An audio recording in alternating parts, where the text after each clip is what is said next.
Check the description for the following discount codes. So a short while ago, NVIDIA have released DLSS support for 3 VR titles: No Man's Sky, Into the Radius, and Wrench, the sort of mechanic race car simulator. And obviously a lot of us have been hoping DLSS will almost be, you know, the saviour of VR performance for us, something that will allow us to hold good frame rates, potentially even 120, and still have good visual fidelity, you know, without having to turn all the gloss off, or even potentially drop the render resolution really low to hold 120 or even 90 or 80, you know, depending what sort of PC you've got and how powerful it is. And obviously this is PC VR we're talking about, even though I was wearing a Quest in the thumbnail and that's what I use as my daily driver. We're doing it over virtual desktop as a wireless connection. And the reason I'm using virtual desktop is because it has a handy inbuilt performance overlay which shows me the frames per second and the rendering time in milliseconds. So we'll be able to see when I switch between native resolution, or the resolution I've chosen, and then enable DLSS, and back and forward we'll see as that changes and what performance gains we get. Now NVIDIA claim up to an 80% performance increase in Wrench. That's one of the figures they quoted. Now DLSS has various levels. You've got an ultra performance, is where, as it sounds, you will gain the most performance, and what it will do is render that game at a really low resolution and upscale the crap out of it. And then you've got performance, and then I think balanced, and then quality, and then eventually you turn it off. Each time you go up a setting, you're rendering at a higher and higher resolution and upscaling less and less until you get back to the native resolution that you've decided to render at. So what I've done is, in fact, I'll show you the screen capture. We're in virtual desktop. You got your streaming options. I've put it on ultra, the highest possible render resolution, knowing that my PC will struggle with this, and 120 FPS for the same reason. I know that I will not be able to hold 120 FPS at that render resolution. I probably couldn't even hold 72 FPS, to be honest, with my 2080 RTX and my 3800X CPU. Obviously, if I was to do it at, say, 72, and let's say my computer can hold that, enabling DLSS isn't going to see any visual difference in the frames per second, because it's already holding the desired 72 FPS or 72 Hertz. So we need to do it higher than what I know we can do. That way, when we turn DLSS on, we should see a big jump in frames per second, possibly even up to 120 FPS, if what NVIDIA say is true. So let's go back into the game, take a goosey at what we're holding now. This is the settings you just see, 120 and max ultra render resolution. We're hovering around 70 FPS, and if I strafe the gun left to right, it's dropping frames, it's jerking like mad, as you would expect. And our render time is what, 19 or so milliseconds, something like that. So now let's go into the options, settings, system, and enable DLSS. So there it is, it's off. We'll put it on ultra performance. This is going to render it at the lowest resolution, upscale it the most, but we should see the biggest jump in frame rate. It's already gone up to 86 FPS, 87 if you look on there, but we are in a menu, so that's going to drop when we go back into the game in a second. And already, for me, it looks visually terrible, horribly blurry. You won't see this in the screen capture, it doesn't work like that. So yeah, back in the game, obviously still looks absolutely terrible to me. And we're holding, what, 79, around 80 FPS and what, 16, 17 milliseconds. So we've gained about 10 FPS perhaps, and 1 or 2 milliseconds we've dropped in render time. But it looks absolutely horrible. And this is the best DLSS can do. Moving the gun left to right, there is massive ghosting and trailing, particularly of the sight pointer itself. Again, like an old mouse from back in the day where you move it quickly across your monitor and it leaves a trail behind. So that looks absolutely awful.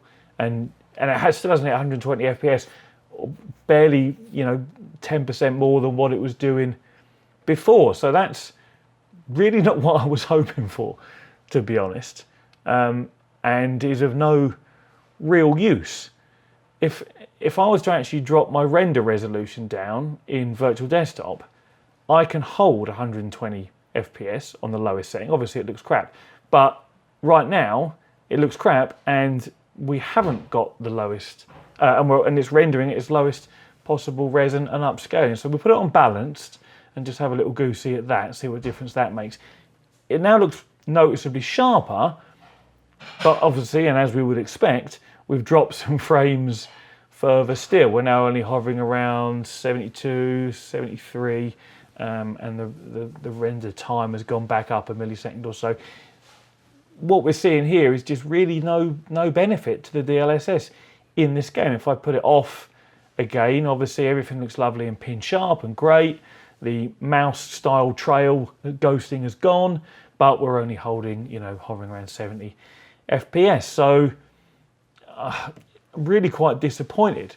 I'm not sure why this is, because I know I'm not CPU bottlenecking, for example, because if I drop the render resolution in Virtual Desktop, or if I use AirLink or the wired link and drop the render resolution in the Oculus software, I can quite happily hit 90, 120 Hertz with everything, with the render resolution really low. And that is effectively what DLSS does. It renders it at a much lower resolution and then upscales. And I don't quite know why it doesn't seem to be doing what it should be doing. I mean, I wouldn't use it anyway, because on ultra performance it looks absolutely awful, worse than if I just render at a lower resolution, especially coupled with that terrible frame rate.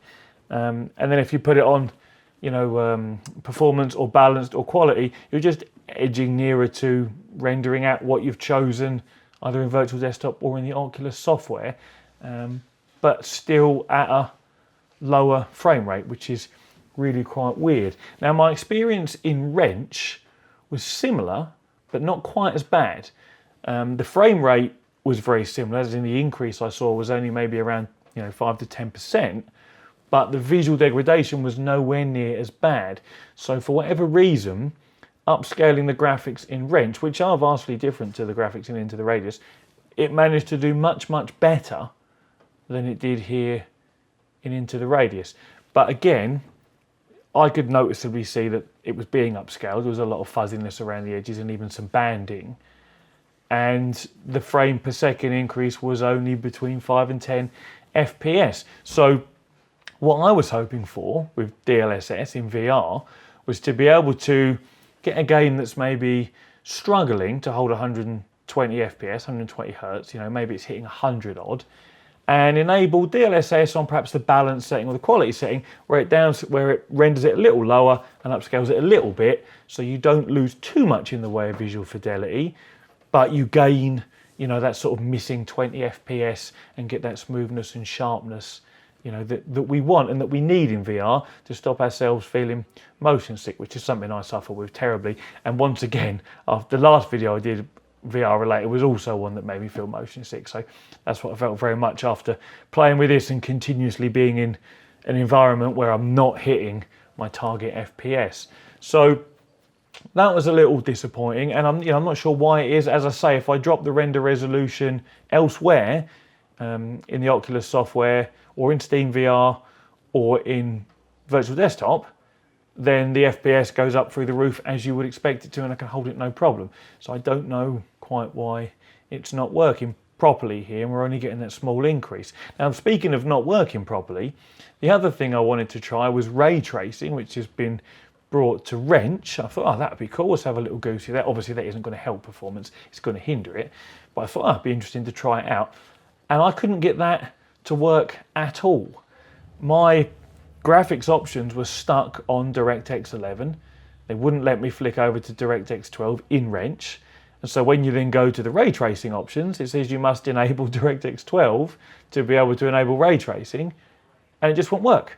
No matter what I tried, restarts drivers, reinstalling the game itself, everything, the option to change to DirectX 12 was just grayed out. I mean, maybe my card doesn't support it in this title, RTX 2080. I don't know. I didn't look into it any further because I was just like, oh, well, it would have been nice to try. But the biggest deal was DLSS is what I really wanted to, have a play around with.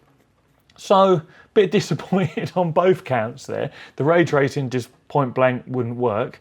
And DLSS, even on ultra performance, which gives you the worst visual fidelity, on my machine only nets me 5 to 10% increase in performance. So not something I'd ever choose to use.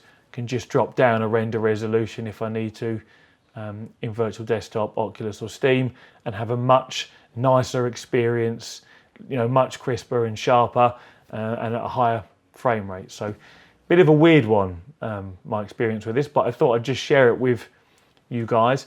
If you've tried this, any of you out there, let me know whether your experience varies. I guess if you've got a 3080 or a 3090, you probably don't even need to use DLSS.